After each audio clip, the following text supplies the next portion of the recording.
Azamgarh retired ANM के GPF भुगतान के लिए सीएमओ कार्यालय के लिपिक पर 10% घूस मांगने का आरोप, सीएमओ को ज्ञापन देकर भुगतान कराए जाने की मांग। आजमगढ़ जिले के दौलतपुर गांव की निवासी कृष्ण कुमार सिंह और उनकी मां कुसुम कुमारी सिंह ने बुधवार को सीएमओ कार्यालय में एक प्रार्थना पत्र देकर गंभीर आरोप लगाया।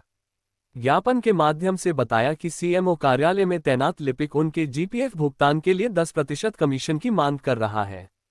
2022 में रिटायरमेंट के बाद से जीपीएफ भुगतान लंबित। कृष्ण कुमार सिंह ने बताया कि उनकी मां जो आती प्राथमिक स्वास्थ्य केंद्र शाहगढ़ में एएनएम के पद पर कार्यरत थी, 2022 में सेवानिवृत्त हुई। उनकी जीपीएफ संख्या सीपीयू 58,051 है। मई 2024 में प्रयागराज स्थित महालेखाकार कार्यालय से उनके जीपीएफ के भुगतान आदेश जारी किया गया था, लेकिन 30 नवंबर 2024 तक भुगतान नहीं किया गया।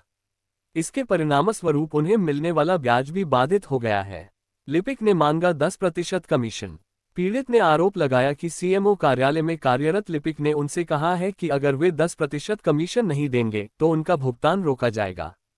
कृष्ण कुमार सिंह का कहना है कि लिपिक द्वारा रिश्वत की मांग बार बार की जा रही है। हम पहले ही इस भुगतान का इंतजार करते करते परेशान हो चुके हैं। अगर 30 नवंबर तक पैसा नहीं मिला तो ये पैसा शासन को वापस चला जाएगा। इससे हमारे परिवार को भारी आर्थिक नुकसान होगा। सीएमओ कार्यालय में भ्रष्टाचार की गूंज।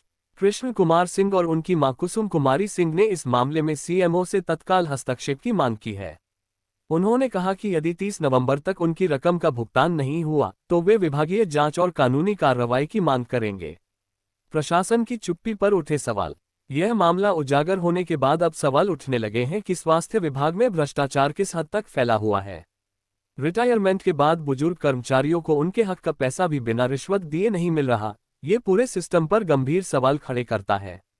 अधिकारियों की प्रतिक्रिया। जब इस मामले पर सीएमओ कार्यालय से संपर्क किया गया तो उन्होंने फिलहाल कोई टिप्पणी नहीं की।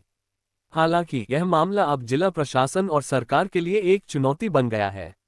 आगे की योजना। कृष्ण कुमार सिंह ने स्पष्ट कर दिया है कि यदि उनका भुगतान जल्द नहीं हुआ तो वे जिला प्रशासन, मुख्यमंत्री पोर्टल और मानवाधिकार आयोग तक अपनी शिकायत लेकर जाएंगे और सीएमओ कार्यालय पर कृष्ण कुमार सिंह और उमा की मां भूख हड़ताल पर बैठेंगे। निष्कर्ष। ये घटना स्वास्थ्य विभाग में व्याप्त भ्रष्टाचार का एक और उदाहरण है।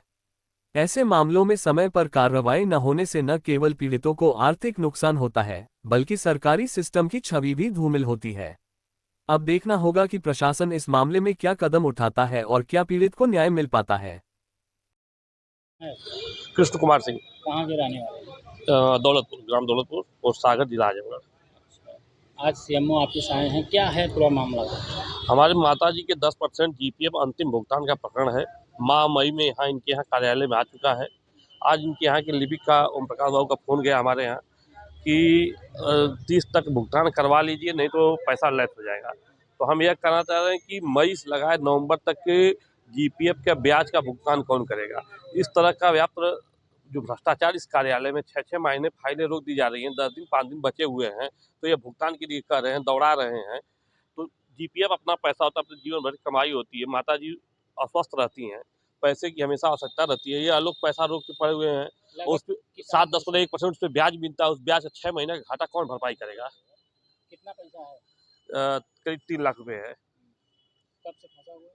6 महीने से इनके यहाँ आदेश आ गया है कार्यालय महालेखाकार हकदारी प्रथम प्रयागराज से। तो क्या कह रहे हैं? हम कह रहे हैं कि हमारा पैसा हमको ब्याज समेत तत्काल देने का ये लोग कष्ट करें, नहीं तो हम इन लोगों के खिलाफ कोर्ट जाएंगे। 6-6 महीने ये रोकने का क्या उपाय है। तो जब गए थे अंदर तो क्या बात हुई, क्या कहा? हमको जब ये बताया गया तो हमने एक प्रार्थना पत्र दिया है, जिसकी प्रतिलिपि हम एडी साहब को भी देंगे।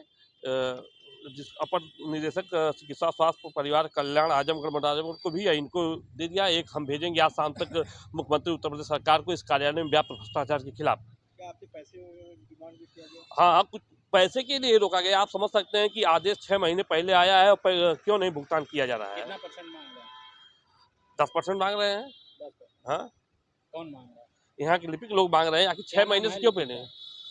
लिपिक का नाम प्रकाश बाबू है और नरेश बाबू है। ये लोग हैं जो भुगतान रोके हुए हैं 6-6 महीने से अपने यहाँ। तो कब ये भुगतान, कब लास्ट डेट? अब 30 नवंबर तक, अगर 31 नवंबर तक भुगतान नहीं हुआ तो समझिए यह पैसा लैप्स हो जाएगा। फिर यह इलाहाबाद प्रयागराज को चला जाएगा। प्रथम हकदारी को। फिर आपको नहीं मिलेगा। फिर मिलेगा, लेकिन फिर शासन में दौड़ के आना पड़ेगा, फिर वहाँ से आएगा तब जाके भुगतान होगा। फिर नए सिरे से वही प्रक्रिया होगी, उसमें साल भर लगेगा कि 2 साल लगेगा। व्यक्ति को रिटायर हुए 203 साल हो गए, 30 मई 2022 को सेवानिवृत्त हो चुकी हैं। तो आदमी का जीवन का क्या भरोसा है? पैसे के लिए आदमी का काम नहीं हो रहा है। क्या नाम है माता जी का? कुसुम कुमारी सिंह। अगर मांगे पूरी नहीं होती तो क्या करेंगे? भूख हड़ताल पे बैठेंगे यहाँ पे समस्त परिवार को लेके। आज आप गए थे कार्यालय में, किसी से मिले हैं? हाँ, मिले नरेश बाबू, जिनसे मैंने कहा कि आपने फाइल क्यों रोकी थी? तो क्या उन्होंने कहा कि एड्रेस नहीं मिल रहा था, इसलिए हमने फाइल रोकी है। तो उस पर नंबर होगा तो उनको नंबर बताना नहीं कि आज हमको दूरभाष द्वारा सूचना दी गई, तो हमने सुबह इन लोगों से फिर बात भी किया, तो आए हैं कार्यालय पे यहाँ। तो कुल मिला के 10% का डिमांड है। और हम यहाँ मुख्य चिकित्सा अधिकारी से कहना चाहते हैं कि आपके नीचे भ्रष्टाचार चल रहा है, आपको पता नहीं चल रहा है श्रीमान, और 6-6 महीने से फाइलें पेंडिंग है। इस खबर के प्रायोजक है गोल्डन बेकर्स एंड डेयरी, जिनका पता है main market Atraulia Azamgarh. Note हमारे यहाँ ice cream, birthday cake, pastry, patties, नमकीन, बिस्कुट, दूध, दही, घी आदि सभी सामान उपलब्ध हैं तथा ऑर्डर देने पर मटर पनीर भी मिलता है।